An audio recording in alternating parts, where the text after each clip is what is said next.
নমস্কার বন্ধুরা, আমি রাজ। এক নতুন জিনিস দেখো, পুরো শুকনো রয়েছে রাস্তাটা, বৃষ্টি পড়েনি, পুরো শুকনো এই দিকটা। সামনের দিকে যত এগিয়ে যাচ্ছি তত দেখা যাচ্ছে বৃষ্টি এখনো পর্যন্ত শুকনো। এরপর ওই দিক থেকে যারা আসছে পুরো একদম ভিজে নিয়ে একাকার হয়ে আসছে। মানে এক সাইডে বৃষ্টি পড়ছে, এক সাইডে বৃষ্টি পড়ে। বর্ষাকালে এরকমই হয়, বেশিরভাগ দেখা যায় যেখানে মেঘ দাঁড়ায় সেখানে জল হয়, আর যেখানে মেঘ দাঁড়ায় না সেখানে শুকনো থাকে। এই দিকটা পুরো বৃষ্টিতে একাকার।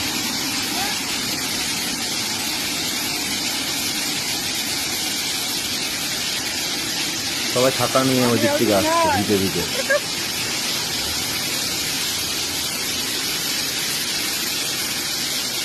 যত আগের দিকে যাওয়া যাবে তত মানে বৃষ্টি বেশি। ওই দূরে দেখা যাচ্ছে কত জোরে বৃষ্টি হচ্ছে, আর পেছন দিকে জলই নেই।